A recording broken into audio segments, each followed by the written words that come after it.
오늘 검찰 특별수사팀이 최순실 국정농단 사건 수사 결과를 내놨습니다. 가장 쟁점이 되고 있는 세월호 7시간 의혹은 빠졌습니다. 정치부 심정숙 차장과 이야기 나눠보겠습니다. 어서 오세요. 네, 심 차장 어서 오세요.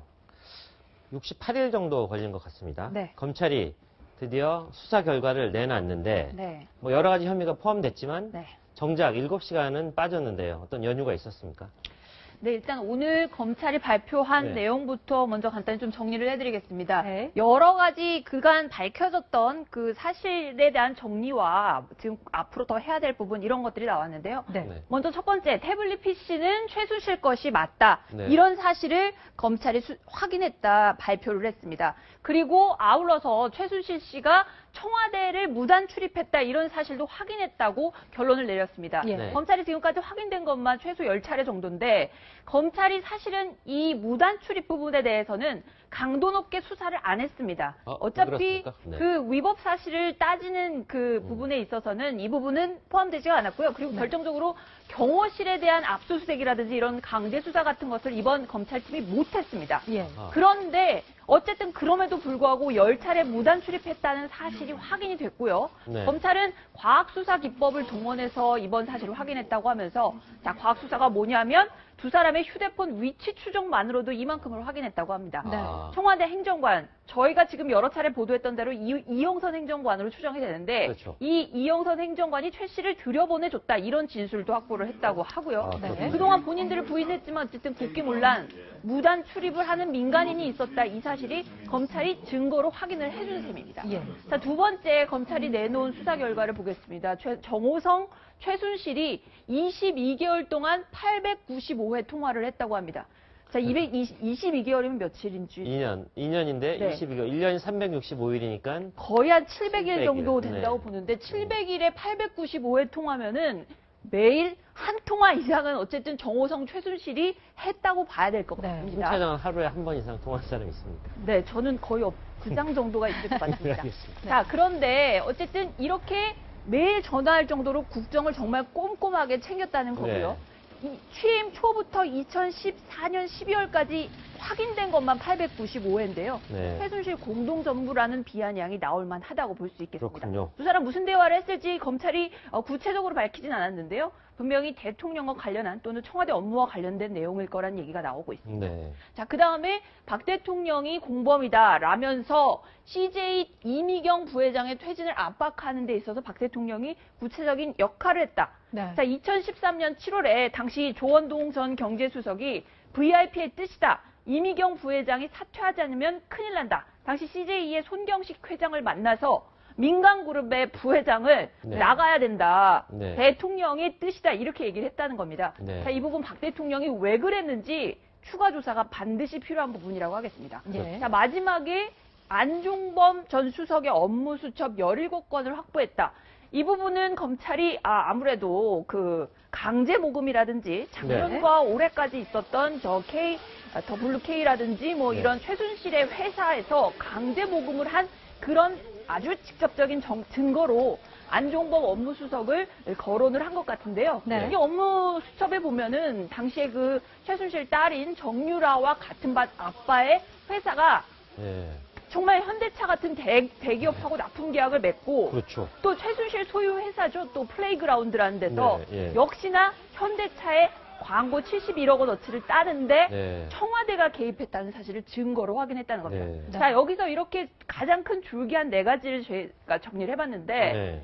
그 박 대통령에 대한 그 강제 수사라든지 소환 조사 이런 것들이 빠져 있다는 게 일단은 네. 검찰에서 특검으로 넘어가게 된 몫이고요. 네. 그렇죠. 탄핵 사유에도 이번에 포함됐던 세월호 7시간의 박 대통령의 행적, 특검법에 따라서 특검은 반드시 조사를 해야 됩니다. 네. 정말 국민 생명 안전보호를 위해서 대통령이 그 순간 최선을 다했는지 네. 아니면 미용이나 뭐 그간 제기된 의혹처럼 성형시술 뭐 이런 것들이 있었는지 네. 분명히 밝혀져야 될 것 같고요. 네. 김기춘, 우병우 의혹이나 정유라의 2대 입학 커넥션 의혹도 전부 특검 몫으로 넘겼습니다. 네. 네, 특검의 책임이 정말 막중한데, 네. 근데 첫 번째 줄기에서 그 짚어주셨던 태블릿 PC, 네. 이 최순실 씨라는 것을 어떻게 확인했답니까? 자, 검찰은 이 최순실 씨가 아직까지도 이거 내 거 아니다. 계속 거듭해서 밝히고 있음에도 예. 불구하고 오늘 네. 수사 결과를 발표하면서는요. 정말 선명하게 맞다 이렇게 단정적으로 얘기를 했습니다. 네. 네. 최 씨 회사인 WK 사무실에서 최초로 보도한 JTBC 기자가 관리인의 도움을 받아서 입수한 것은 맞다. 네. 피 씨가 그 사무실에서 입수된 것은 맞다. 네. 그 이후에 검찰도 자체적으로 이 사실관계를 확인했는데 이 태블릿이 해외로 최순실 씨가 가면 같이 가고 국내에 머물면 또 같이 가고 이런 동선들이 위추 추적으로 다 확인이 됐다는 겁니다. 한몸처럼 움직였던 걸 보면 최순실이 쓰던 게 맞다. 그렇습니다. 이런 논란이 2012년에 최초로 이 태블릿 PC가 개통이 됐는데요. 그때 7월 14일부터 한 보름 정도 최순실 씨 가족이 갔는지 모르겠지만 독일로 갔습니다. 여름 휴가용이라고 얘기를 했고요. 네. 그 이듬해에도 또 독일 갔다 이렇게 검찰이 판단을 했습니다. 아하. 아마도 태블릿 PC의 사진 같은 것들을 보고 검찰이 그렇게 판단을 한 것 같은데 그렇군요. 예. 네. 그 태블릿 PC에서 문자가 국내로 전송된 게 포착이 됐습니다. 아하, 뭡니까? 최순실 씨가 예. 누군가 직원한테 잘 도착했다. 다음 주 초에 뭐 이 팀하고 빨리 시작해. 무슨 일인지 모르겠지만은 네. 2012, 13년도에 뭔가 일이 급박하게 진행됐던 것 같고요. 그렇군요. 그리고 제주도를 또 갔을 때도 같이 태블릿 PC가 갑니다. 네. 그때의 위치는 장시호, 조카인 장시호 빌라 인근에서 태블릿 PC의 사용 흔적이 잡혔습니다.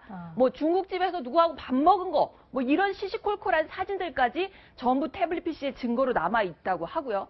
자, 거슬러서 네. 2012년, 13년도에 도대체 무슨 일이 있었는가 잠깐 그 되짚어 보면 네. 2012년은 박 대통령 그 대선 후보 캠프가 꾸려지고요. 그렇죠. 각계 전문가들 그때 뭐 조홍천 뭐 지금 민주당으로 가는 의원이라든지 이런 분들이 모여서 대선 캠페인을 시작할 때입니다. 네. 자, 캠페인이 한참 바쁠 때였다고 볼 수가 있겠고요.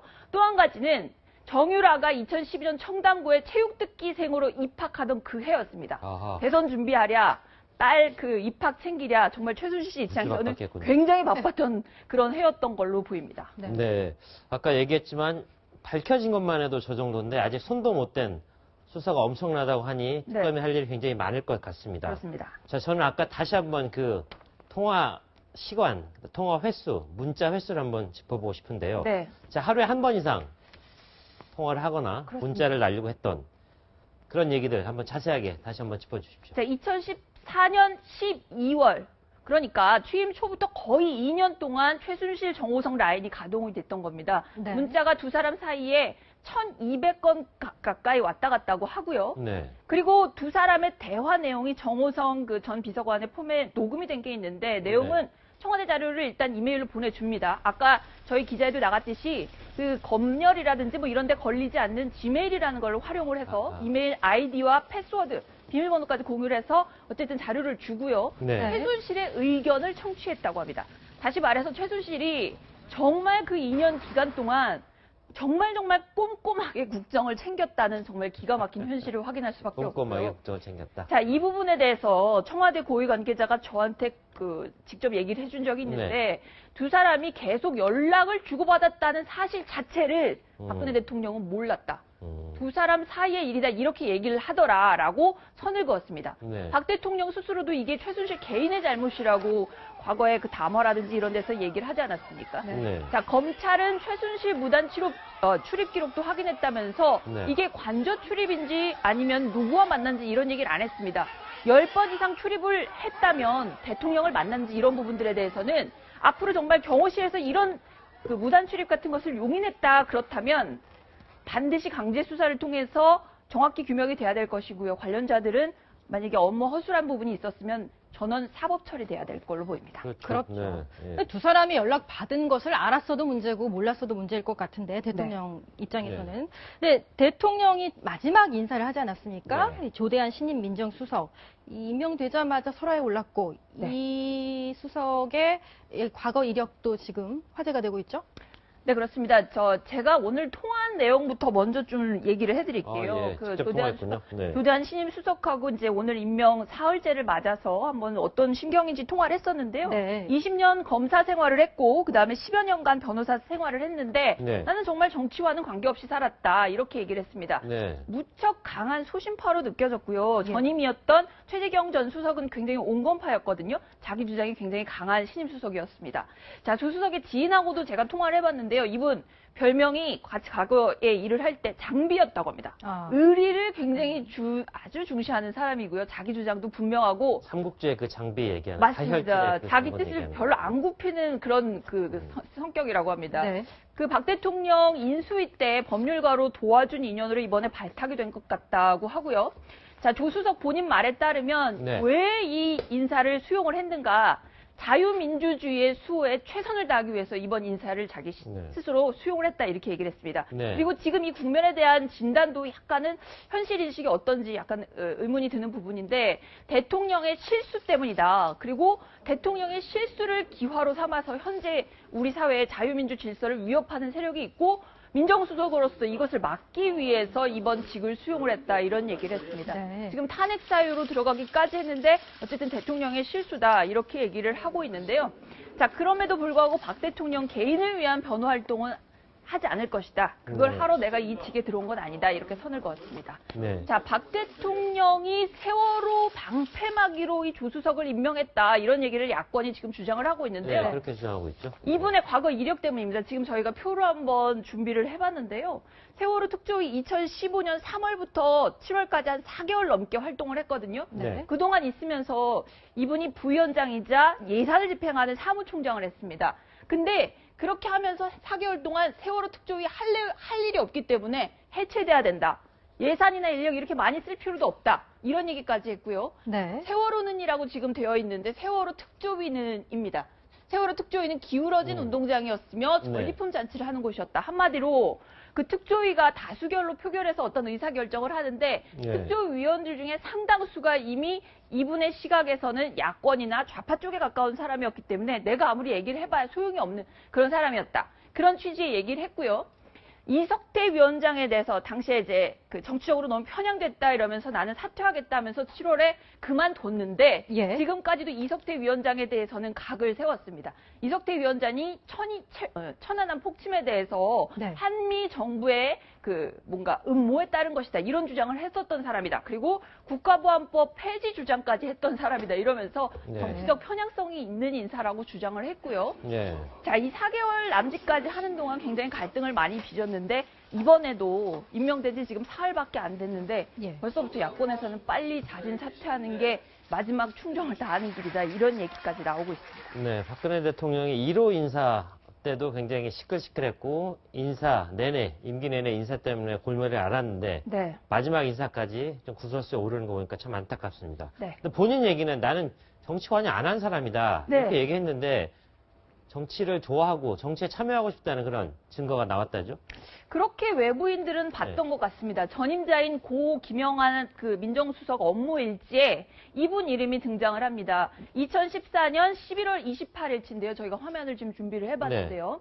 화면에 그 세월호 특조위 지금 화면 제목에 가려져 있는데 세월호 네. 진상조사위원회가 요 11월 28일로부터 딱 한 열흘쯤 후에 임명이 되는데요. 예. 그 28일 날 청와대에서 당시 누구를 임명할 것인가 부위원장으로 1순위로 조대환 변호사를 추천을 해놓고요. 네. 2순위로는 다른 변호사 이렇게 2명이 추천이 됐었는데 조대환 그 변호사를 추천을 하면서 정치 지망생이 좋다. 이런 식의 인물 평가가 들어있어서 이 부분이 뭔가 정치에 꿈이 있는 사람이다. 이런 식의 지금 뭐 인물 평가들이 지금 거론이 되고 있고요. 네. 부분에 대해서 조대환 수석 같은 경우 나는 정치에 지금까지 전혀 관심도 없었고 자유민주주의 수호 이런 얘기들을 좀 강조를 많이 했습니다. 네. 네. 자, 그리고 이 청와대 메모의 내용이 조금 전에 말씀드린 것처럼 그 김영한 수석 메모에 등장한 다음에 한 열흘쯤 후에 실제로 시행이 됐고요. 네. 그 어쨌든